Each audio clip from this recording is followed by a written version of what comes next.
Hi everyone, I wanted to take a few minutes to look at Classroom Management Plan Part 2.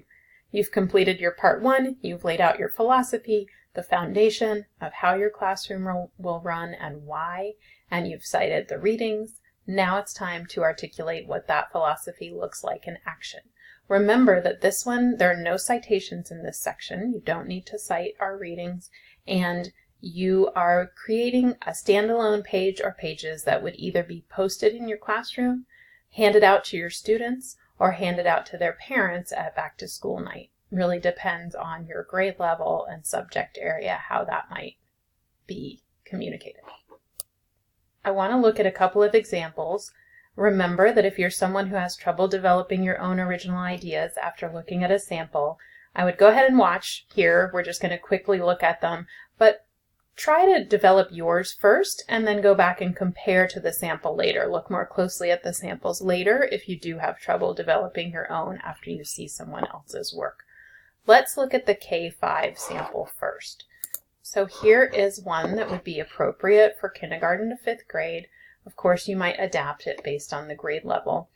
It is attractive. It's got a little bit of a graphic here at the top. This one is for a 2nd grade class. An introduction at the top, some goals. What are the main goals of this school year with the 2nd graders? Some general information, classroom expectations. I really like how this one has expectations for the students as well as expectations for the teacher. A little bit about rewards and consequences. Some of these may be school-wide, some of these may be specific to your classroom. Really important to have on there as well, especially if it's going to the parents, is communication. How will they be able to reach out to you? When is the best time for them to reach you? So this is a good example of a K5 Part 2. Now we'll take a look at a middle school, high school example. This one comes from a high school French teacher.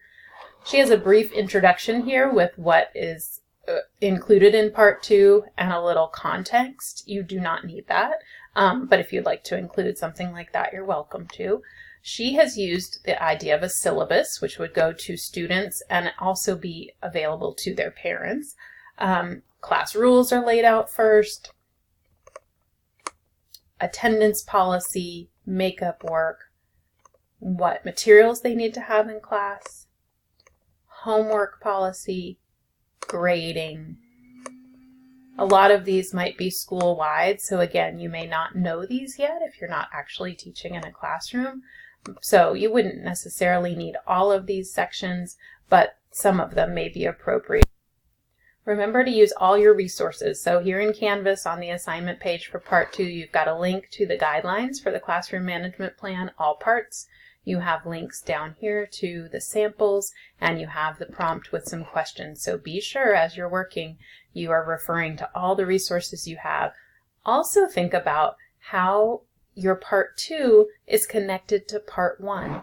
When you finish a draft of Part 2, I encourage you to go back and look at your Part 1, and in your mind, can you make connections between your philosophy in Part 1 and the expectations in Part 2? They should really be aligned so that the expectations can be tied back to what you said you believe about how a classroom should be established. The last thing I wanted to let you know is you're welcome to submit Part 2 as just a standalone document, so without Part 1 attached. If you would like to go ahead and start building one complete document that will be your overall management plan, you're also welcome to have what you submit for Part 2 have Part 1 at the top. I will not spend a lot of time looking at Part 1, so this isn't where I'll be giving you feedback on any revisions to Part 1 yet, but if it's easier for you to be building one complete document at this point, that's fine. Good luck and enjoy laying out your Part 2.